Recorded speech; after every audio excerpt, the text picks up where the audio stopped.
오늘로 야고보서 1장을 이제 마무리하게 되는데요. 우리 19절의 말씀 함께 읽겠습니다. 내 사랑하는 형제들아, 너희가 알지니 사람마다 듣기는 속히 하고 말하기는 더디하며 성내기도 더디하라. 어린 왕자의 작가로 우리에게 참 잘 알려진 생텍쥐페리가 있습니다. 그분이 이런 말을 했더라고요. 배를 만들고 싶을 때 사람들에게 나무를 모으라고 다그치고 또 일거리를 주고 과제를 주고 그렇게 시간을 할당하지 마십시오. 먼저 배를 만들고 싶을 때 사람들의 마음속에 있는 먼 바다에 대한 그리움과 그런 갈망함을 먼저 일깨워 주십시오.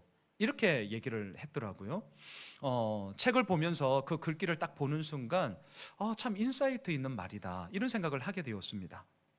여러분, 이렇게 해라 저렇게 해라 명령에 따라 움직인다면 당장은 눈앞에 있는 그 일이 진행될 것입니다. 반드시 될 거예요.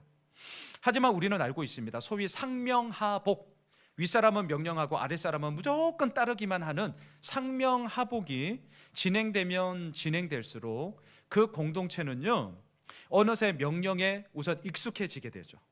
그리고 그 익숙함은 더 이상의 일을 할 수 있음에도 불구하고 안 하게 됩니다. 이제 여기까지 누구나 다 지금 예측할 수 있는 얘기예요. 또 더 나아가서는 그 공동체가 다른 일을 얼마든지 할 수 있음에도 불구하고 명령한 것도 없는데 내가 굳이 이렇게 해서 무슨 부귀영화를 누리겠다고, 그리고 딱 거기까지 그냥 멈춰 버리게 되는 경우를 보게 되죠. 아주 경직된 공동체가 되죠. 자, 잘 보세요. 이래 해라 저래 해라 하면 당장의 눈앞에는 그 일들은 진행이 됩니다. 돼. 하지만 멀리 바라볼 때는 그것에 익숙한 패턴으로 빠지게 되면 더 이상 그 이상의 새로운 일들은 전혀 나타나지 않는 이 이율배반적인 모습이 이래라 저래라의 이 명령 가운데 담겨져 있다는 것을 알게 됐죠. 저는요, 교회 개척을 준비하면서 많은 고민을 했던 게 있죠. 당연히 고민이 되지 않겠습니까? 근데 그 가운데서도 이게 있었어요. 예수 호메실 교회는 과연 어떤 공동체가 되길 원하는가? 교회가 이제 지어지며 세워질 텐데 그 세워지는 교회가 어떤 모습으로 가기를 진짜 원하는가? 소위 카리스마 있는 담임 목사를 중심으로 담임 목사의 말 한마디면 모든 성도들이 껌뻑 죽는 그런 공동체를 원하는가? 목사 입장에서는 좋죠. 목사 입장에서는 좋을 거예요. 하지만 우리는 알고 있습니다. 절대 권력은 반드시 절대 부패를 낳습니다. 예외가 없더라고요. 여러분, 지난주 뉴스를 아마 보셨을 것입니다. 서울에 있는 모 교회, 정말 말도 안 되는 짓이에요. 저 깜짝 놀랐습니다.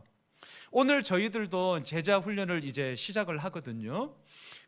매스컴 저도 상세하게는 모릅니다. 그냥 뉴스에 비춰지고 또 그것이 그 교회가 너무 안타깝게도 이단이 아니라 제가 공부를 했던 총신 출신의 저희 교단이었어요. 그래서 더 충격이었습니다. 그래서 홈페이지를 한번 들어가 봤습니다. 제자 훈련을 하는데 여러분 알고 있는 것처럼 어떻게 인분을 먹입니까? 어떻게 잠을 안 재웁니까? 어떻게 수십 킬로미터, 군대라면 행군을 하면서 훈련을 하는 거니까 괜찮지만 어떻게 수십 킬로미터를 걷게 하냐는 거예요. 와, 이게 어떻게 그렇게 될 수 있지? 더군다나 2단이라면 에이 까짓 거 에이 또 그랬네, 이렇게 그냥 치부해 버리기도 할 텐데 이게 우리 교단인 거예요. 제가 배웠던 총신에서 같이 그 같은 곳에서 공부를 한 목사님이더라고요. 와, 어떻게 저럴 수 있지? 그런데 다시 한번 알게 되는 겁니다. 그럴 수 있다. 왜 이런 일이 생기는 걸까? 이렇게 해라 저렇게 해라 열심히 하라고 아마 엄청나게 다그쳤을 겁니다. 제자 훈련이라는 명목하에, 예수 그리스도의 군사를 만든다는 명목하에 매뉴얼이 아마 안 봐도요, 그런 교회는 1주차, 2주차, 3주차 로드맵, 제가 이런 걸 정말 싫어하거든요. 로드맵 이런 걸, 매뉴얼을 제 개인적으로는 좀 싫어해요. 그렇게 로드맵을 쫙 짜면서 딱 펼치면 모든 사람들이 와 하는 로드맵이 반드시 있을 거예요. 그런데 그러한 로드맵을 통하여서 그 사람이 훈련을 받으면 됩니까? 아주 좋은 훈련의 그러한 과정은 될 수 있을지 모른지언정 그러한 훈련에 거듭될수록 어떤 일이 벌어졌습니까? 말도 안 되는 짓이 더욱더 과격하게 그 교회 가운데 어쩌면 다 통용이 되는 그래서 수천 명 모이는 교회예요. 우리처럼 이렇게 작은 교회다 수천 명이 모이는 교회, 서울 시내에서. 이게 뭐냐라는 거죠. 열심히 해라 다그치며 일거리, 숙제거리만 막 던져주었지, 생텍쥐페리의 말을 조금 제가 인용을 한다면 과연 그러한 훈련을 통해서 하나님 나라에 대한 갈망함을 던져줬을까?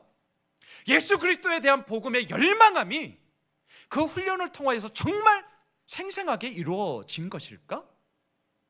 그게 결국은 안 된 것이죠. 그러니까 말도 안 되는 일이 벌어진 거 아니겠습니까? 저는 이 뉴스를 보면서 이런 생각이 들었습니다. 그렇다면 과연 예수 호미술 교회는 우리 모든 성도님들이 보시기에 과연 어떤 교회일까? 목사로서 진짜 궁금해졌어요. 여러분들은 어떠십니까? 이제 2년 한 7, 8개월 된, 물론 아직 어리고 연약한 교회이지만 이 예수 호미술 교회를 바라보면서 과연 어떠한 생각을 가지고 계십니까? 저는요 정말 하나님 나라에 대한 갈망함이 날마다 우리가 예배를 드리면서 우리들 각자의 마음속에 더 꿈틀꿈틀 생기는 교회가 되었으면 좋겠어요. 예수 그리스도만이 세상의 유일한 답이야, 정말 맞아, 이것밖에 없어, 진짜 말씀을 통해서도 이것밖에 우리는 고백할 게 없어 라는 그런 우리들의 진실됨이 이루어지는 공동체가 되었으면 좋겠습니다. 또한 하나님과 거래하는 신앙, 이거 정말 어렵잖아요. 내가 조금이라도 뭔가 잘한 것도 있으면 뽀르륵 달려가가지고 하나님 봤죠? 그러니까 이제 이거 해주셔야 돼요.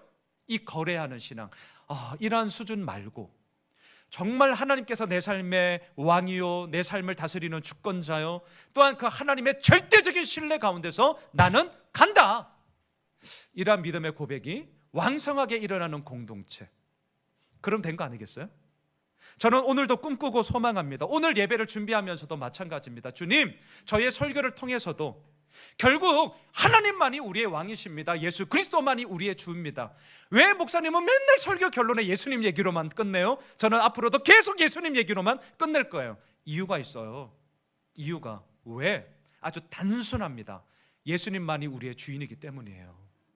어느 본문을 보더라도 저는 과격하게 진짜 레디컬하게 말씀을 드리는데 그 가운데서 예수 그리스도를 발견하지 못하고, 오늘도 야고보서를 보지만 뭐 야고보가 이랬대 저랬대, 뒤에서 얘기 나눌 겁니다. 말하기는 더디하고 듣기는 속히 해라. 우리 잘 들어야겠네, 경청해야겠네. 저 그거 얘기하고 싶지 않아요. 그걸로 끝나면 안 돼요. 오늘 이 본문을 통해서 우리가 예수 그리스도를 발견해야 하는 것이죠. 그것만이 우리의 공동체와 이 나라 이 민족과 세계 열방을 바꾸는 진실된 힘이라는 것을 저는 선포하고 싶고, 그 고백 가운데 우리 모두가 함께 거하는 공동체, 그럼 끝. 그럼 된 거죠. 저는 정말 새벽마다 기도합니다. 우리 성도님들 머릿속으로 쫙 그려요. 또한 교회를 이렇게 그리죠. 그러면서 늘 기도하는 게 뭔 줄 아세요? 주님, 진짜 하나님 나라를 갈망하고 싶습니다. 그리고 주님, 예수님이라는 그 이름 하나만으로 배부르고 싶어요.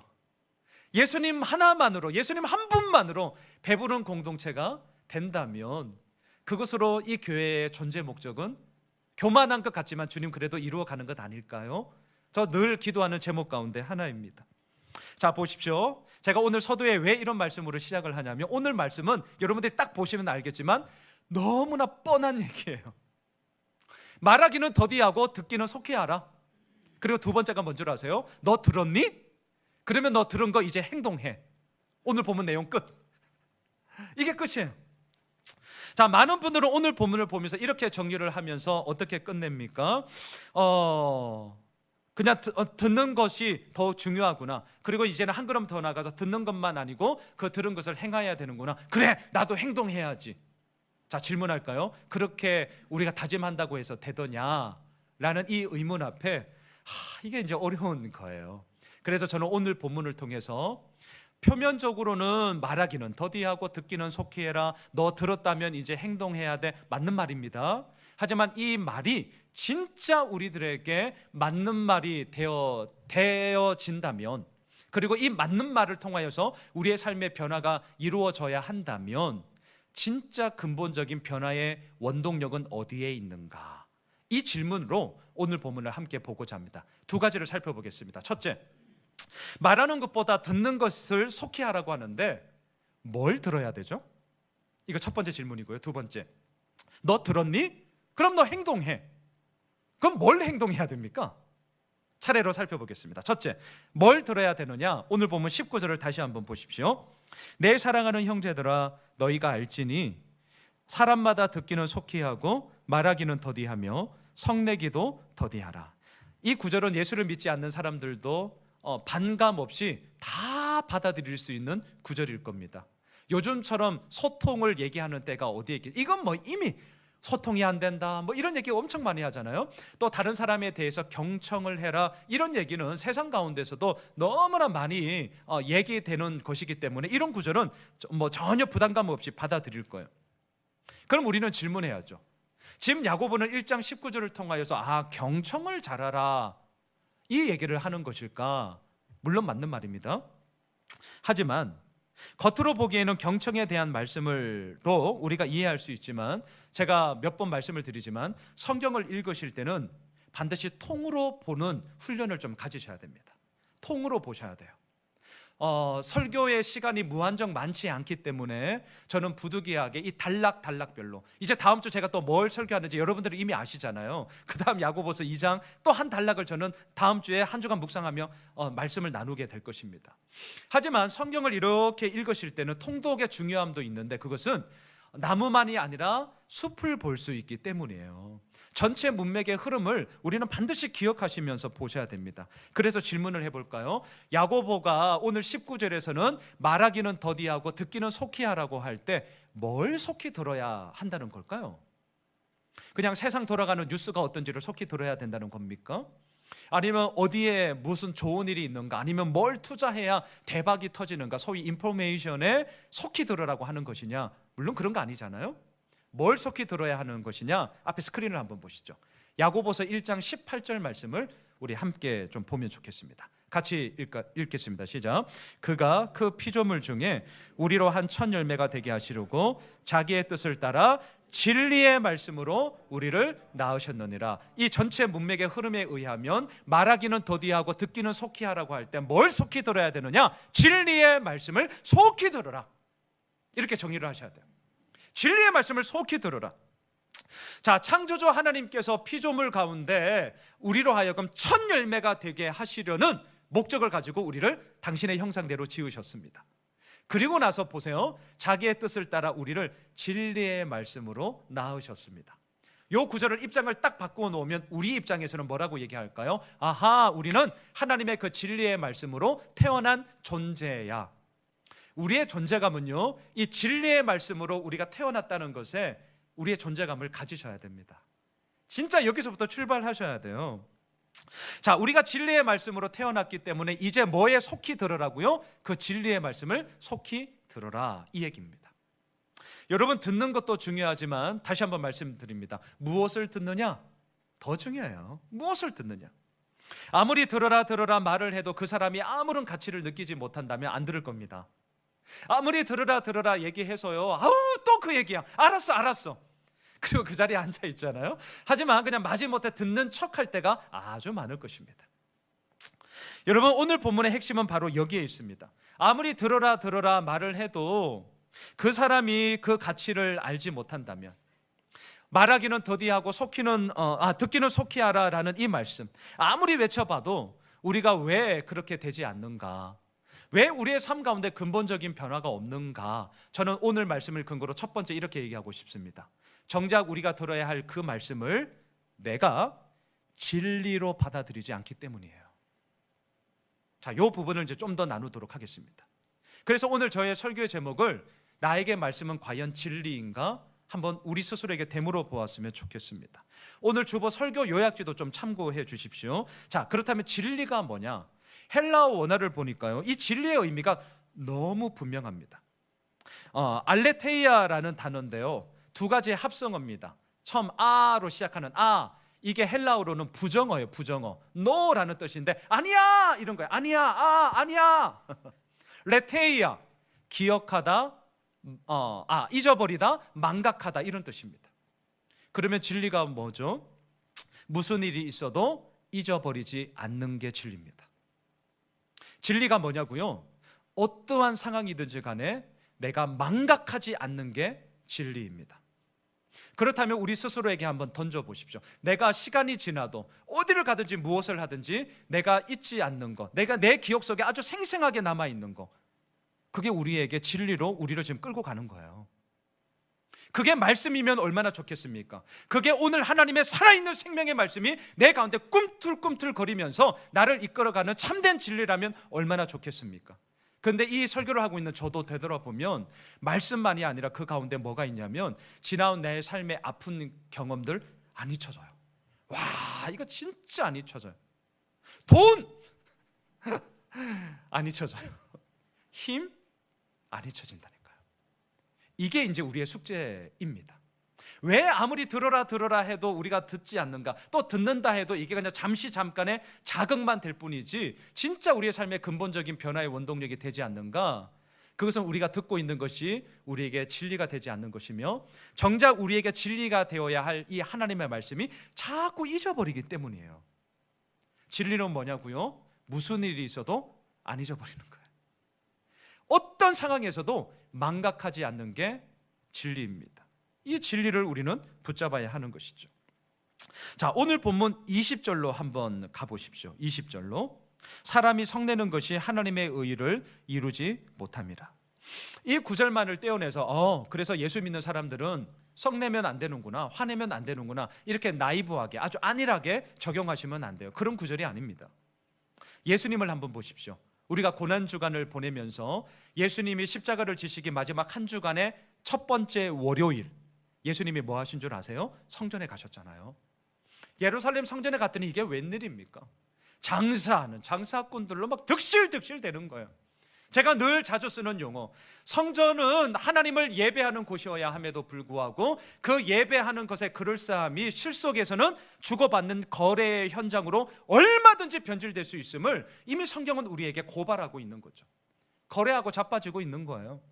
예수님이 완전 뿔딱지가 났죠. 막 뚜껑 열렸죠. 테이블을 뒤집어 엎고 야 나가!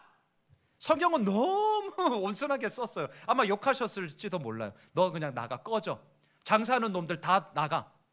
돈 바꾸는 한전상들 너희들 다 꺼져. 예수님이 얼마나 화를 내셨습니까? 자, 그렇다면 야고보가 20절에서 얘기하는 사람이 성내는 것이 하나님의 의를 이루지 못한다, 도대체 무슨 얘기죠? 여러분, 이것은요, 지금 너의 성냄, 지금 너의 분노, 이것이 과연 진리의 말씀에 합당한 것인가, 이것부터 점검을 하라는 거예요. 그리고 행여나 내 뜻대로 되지 않는다 하여서, 행여나 내 마음대로 되지 않는다 하여서 화내고 성내는 것이라면 그것은 너의 의로움이지 하나님의 의를 이루는 게 아니야. 지금 야고보가 이 행간 가운데 그 이야기를 하고 있는 것입니다. 진리의 말씀 가운데 너 자신을 딱 비추어 보라는 거예요. 그리고 정말 그게 너의 의로움인지, 네 뜻대로 안 돼서 네 뿔딱지가 나서 네가 그냥 감정이 상한다 해서 화를 내고 있는 것인지, 아니면 예수 그리스도의 그 분노처럼 진정한 공의와 정의가 서야 함에도 불구하고 그렇지 아니한 모습 가운데 화를 내는 온전한 공의의 분노인지를 보라는 것이죠. 자, 보세요. 오늘 본문을 통해 우리가 반드시 기억해야 될 것은 이것입니다. 오늘 본문의 표면적인 것은 제가 앞서 말씀드렸어요. 말하기는 더디하고 듣기는 속히 해라. 그리고 너 들었니? 그러면 행동해. 이게 다예요. 근데 이걸로만 그치면 우리에게는 자극은 될 수 있을지언정 이 설교를 듣고 그래 맞아, 오늘 이 말씀처럼 이번 한 주간 내가 그렇게 살아야지, 하나의 결단의 거리는 될 수 있을지언정 이것이 우리의 삶의 온전한 변화로 이끌어가지는 못하더라는 거죠. 이유가 뭐냐고요? 우리가 듣고 있는 것이 과연 진리인가, 이것에 대한 우리의 점검이 계속해서 이루어져야 하기 때문입니다. 진리의 말씀인가? 우리의 근본적인 변화는요, 이 하나님의 살아있는 말씀이 우리에게 진리입니다. 하나님 그렇습니다. 오늘 우리가 이 하나님 말씀 앞에 서 있는 것이 내가 어디를 가든지 잊어버리지 않아야 되고 무슨 상황에서도 이 말씀을 망각하지 않는 진리의 말씀임을 믿습니다 라는 그 믿음의 고백에서부터 우리의 변화의 시작은 이루어지게 되는 것이죠. 그래서 22절로도 가보십시오. 오늘 야고보가 계속 이러한 유의 말씀을 이어져 나갑니다. 자, 22절 보십시오. 너희는 말씀을 행하는 자가 되고 듣기만 하여 자신을 속이는 자가 되지 말라. 19절에서는 듣기는 속히 하고 말하기는 더디하라. 먼저 들어라 이 얘기를 했어요. 이제 22절에서는 한 걸음 더 나아갑니다. 야, 너 들었니? 그럼 듣기만 하지 말고 이제 행동해. 근데 22절을 보세요. 듣기만 하고 행동하지 않는 사람을 어떤 사람이냐고 하냐면 자기 자신을 속이는 자야, 이렇게 얘기를 합니다. 왜 자기 자신을 속이는 자라고 얘기할까요? 왜? 저는 이렇게 좀 말씀을 묵상하면서 정리를 했어요. 하나님의 말씀은 반드시 우리들의 행함에 변화를 일으켜요. 저도 그래도 부족한 건 많지만 그럼에도 지난 날을 되돌아볼 때 많이 깎이고, 그래, 결국은 하나님의 말씀이 나의 진리가 되며 그 말씀 앞에 내가 서는 거지. 이런 이야기는 비단 저만의 이야기가 아니라 2부 예배를 드리고 있는 우리 모두의 이야기가 될 거예요. 그래도 예수 믿는 사람이 좀 다르네. 야, 그래도 너 예수 믿는다더니 뭐 좀 달라졌다? 중요한 얘기예요, 이거. 하나님의 말씀은 진리이기 때문에 우리의 행함 가운데 변화를 일으켜요. 자, 그런데 그 말씀을 들어도 아무런 변화가 없다. 자, 말씀을 듣기만 하고 행함이 없다는 것은 무슨 말이냐? 실상은 제대로 듣는 것이 아니라, 다시 말하면 내가 듣고 싶은 것만 듣는 꼴이 되는 거죠. 그리고 듣고 싶은 것만 듣는 꼴이 되니 결국 그 진리의 말씀은 나에게 있어서 뭐가 되느냐? 나의 합리화의 수단, 나의 정당화의 수단으로 변질되어져 버리는 것입니다. 야고보는 이것을 지금 꼬집어서 얘기하는 거예요. 너 그런 식으로 하나님의 말씀을 듣고 싶은 것만 듣고 소화하게 되면 그건 뭐와 같은 줄 아니? 네 자신을 속이는 자기 기만과 똑같은 거다. 그 얘기를 하는 것이죠. 여러분, 이러한 잘못됨은 어느 특정한 사람들만의 잘못이 아니더라고요. 우리 모두에게, 이렇게 설교하고 있는 저 역시 이 함정에 결코 자유롭지 못합니다. 그래서 오늘 본문 23절로 가보세요. 자, 어떻게 시작하는지를 보세요. 23절 어떻게 시작합니까? 예, 누구든지. 그래서 누구든지 이렇게 시작하는 거예요.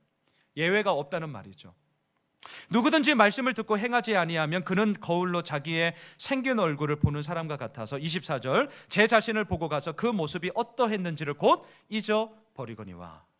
오늘 본문의 24절, 그래서 뒤에도 보겠지만 25절에 보면 잊어버리다라는 용어가 2번 반복됩니다. 왜 야고보가 잊어버리다라는 용어를 의도적으로 쓰냐면 앞서 18절 말씀, 진리가 뭐라고 했습니까? 잊어버리지 않는 거. 그래서 이걸 대조시키는 거예요. 너 잊어버렸니? 이 말은 무슨 말인 줄 아세요? 에이, 너에게 그거는 진리 아니네, 이 얘기거든요. 너 까먹었다고? 에이, 그렇다면 너에게 그것은 아무런 가치가 없는 거였구나. 어려운 말 할 필요 없어요. 뭐 거창한 수식어 뭐 서술어 풀릴 거 없어요.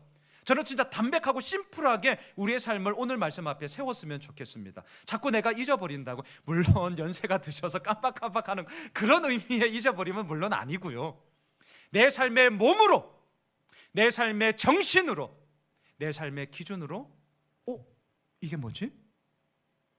내가 잊어버리고 내가 망각함이 너무나 자주 빈번하게 이루어진다면 죄송하지만 이 하나님의 말씀이 나의 가운데 진리로 선명하게 서 있지 못한 것이죠. 불순물이 막 덕지 붙어 있는 거예요. 그래서 오늘 야고보가 23절 24절에서 뭐라고 얘기합니까? 거울의 이야기를 하는 거예요. 네 자신을 자꾸 보라는 겁니다. 저도 오늘 새벽에 일어나서 샤워하고 넥타이 매면서 거울 보고, 옷 매무새 보고, 거울 보고, 머리 단정하게 하고 이렇게 서는 거거든요. 근데 오늘 보면 24절을 보세요. 실컷 거울을 봤어요. 근데 24절, 그렇게 보고 나서 그 모습이 어떠했는지를 잊어버렸다? 그럼 거울을 왜 본 거예요? 실컷 거울만 봤지 자기 옷 매무새도 머리에 단정함도 없고 그냥 어떠한지를 보지도 않고 그냥 산다면 거울을 왜 본 겁니까? 아무 이유가 없는 것이죠. 자, 이게 누구냐고요? 오늘 24절처럼 내가 잊어버렸다, 그것은 그만큼 그것 가운데 가치가 없다라고 생각하는 것이고, 그러한 사람은 누구와 같냐? 말씀은 들었지만 행하지 않는 자가 바로 이러한 자다라는 얘기를 하는 것이죠. 자, 보십시오. 말씀을 들었는데 왜 행하지 않는가? 여기에 대해 야고보는 21절로 한번 잠깐 올라가 보겠습니다. 21절을 보시면 아주 강력하게 본질적인 이유를 이렇게 얘기합니다. 자, 21절 보십시오. 그러므로 모든 더러운 것과 넘치는 악을 내버리고 너희 영혼을 능히 구원할 바 마음에 심어진 말씀을 온유함으로 받으라. 버려라. 무엇을요? 내 삶 가운데 덕지 붙어있는 모든 더러운 악을. 거울을 봤다면 너의 더러움이 무엇인지를 보라고 얘기했잖아요. 덕지 붙어있는 모든 악을 버려. 그리고 받으라. 무엇을 받아요? 우리의 영혼을 능히 구원할 말씀을 네가 받아야 돼. 왜 이 이야기를 하냐는 거예요. 그것은요, 듣고 행함의 힘이 어디에서부터 나오느냐? 우리의 영혼을 능히 구원할 우리의 마음에 심겨주신 이 하나님의 말씀으로부터 우리의 변화의 시작이 이루어지고 있다는 것을 야고보가 이야기하고 있기 때문인 것입니다. 25절로도 가보십시오. 오늘 본문 25절. 이것은 같이 한번 읽어보실까요? 시작. 자유롭게 하는 온전한 율법을 들여다보고 있는 자는 듣고 잊어버리는 자가 아니요 실천하는 자니 이 사람은 그 행하는 일에 복을 받으리라. 자, 야고보가요 계속해서 강조하는 포인트는 단지 듣고 행하라, 말하기는 더디하고 듣기는 속히 하라, 이 표면적인 게 아니라고 말씀을 드렸습니다. 야고보가 오늘 본문을 통해서 강조하는 것은 이겁니다. 듣고 행하는 힘이 너 어디서부터 나오는 줄 아니? 18절 진리의 말씀이다. 너 듣고 행하는 힘이 어디로부터 시작되는 줄 아니? 21절 우리의 영혼을 능히 구원하시는 말씀에서부터야. 듣고 행하는 힘이 너 어디서부터 나오는 줄 아니? 오늘 본문 25절 자유롭게 하는 온전한 율법에서부터다. 오늘 본문의 포인트는 이거예요. 이거.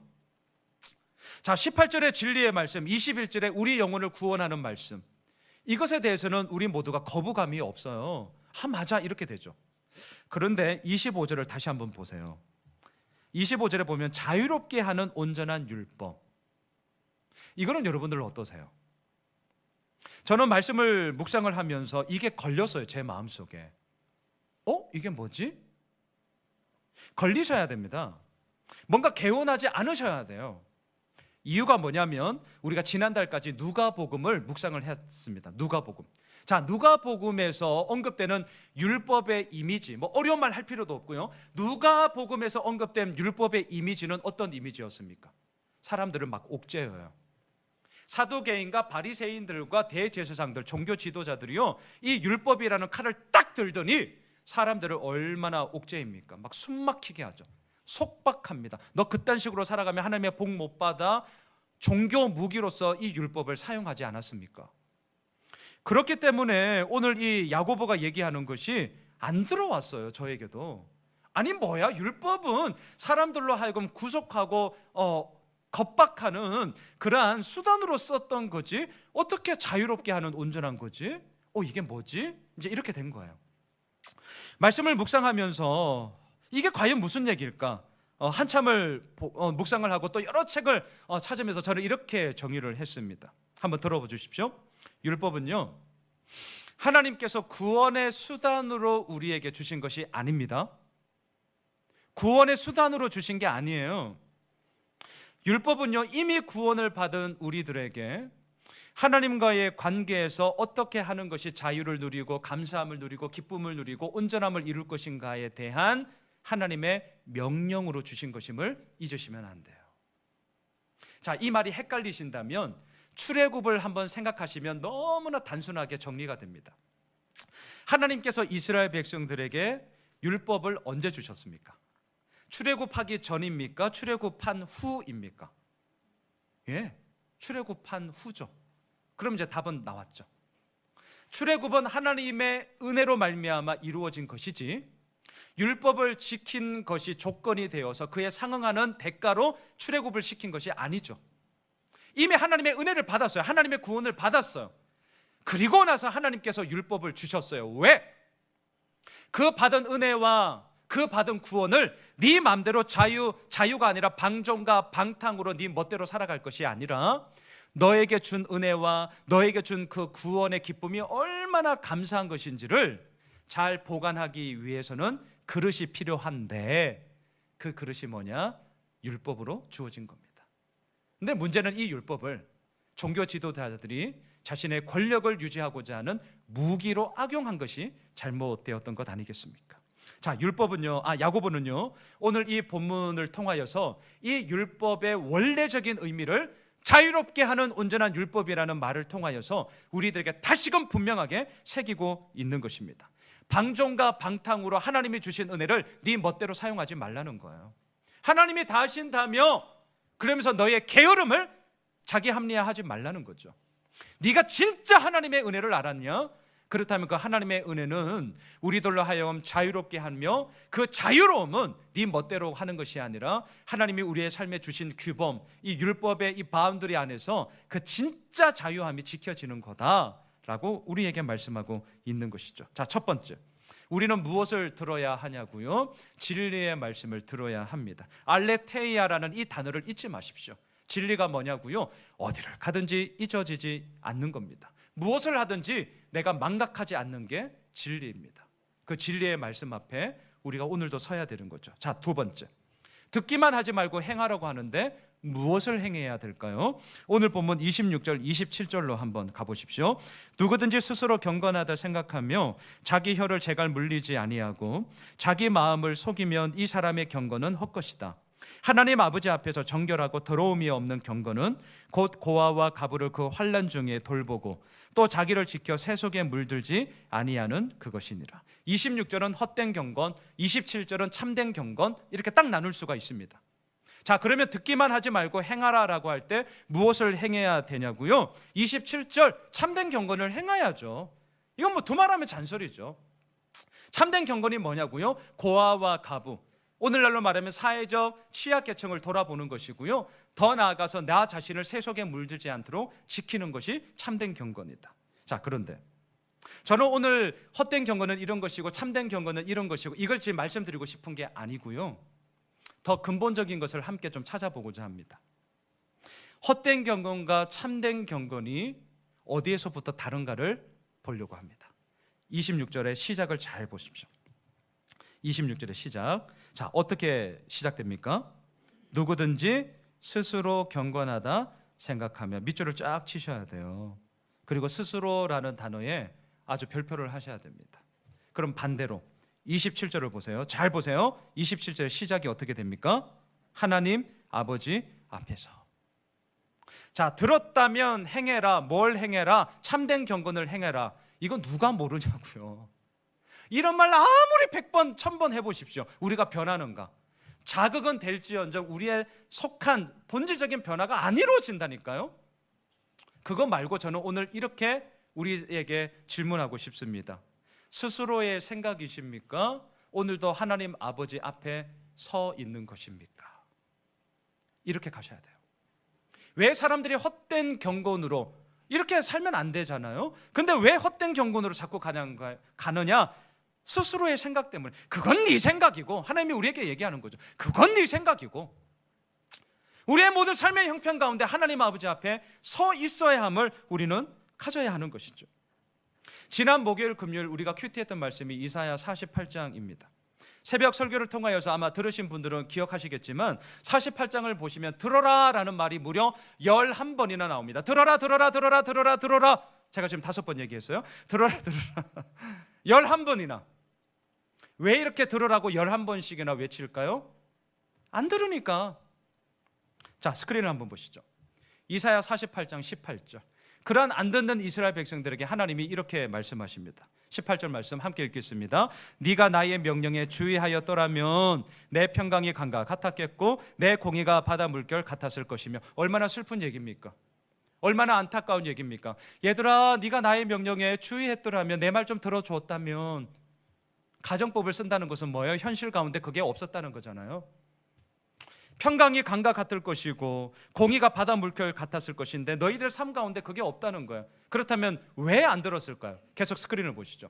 이사야 48장 1절에서 그 이유를 이렇게 말하고 있습니다. 1절의 말씀 함께 읽겠습니다. 야곱의 집이여 이를 들을지어다. 너희는 이스라엘의 이름으로 일컬음을 받았으며 유다의 허리에서 나왔으며 여호와의 이름으로 맹세하며 이스라엘의 하나님을 기념하면서도 진실이 없고 공의가 없도다. 하나님을 운운하고 있지만 정작 그들의 모든 삶 가운데는요, 진실이 없고 공의가 없는, 다시 말할까요? 하나님 앞에 서 있음이 없는 거예요.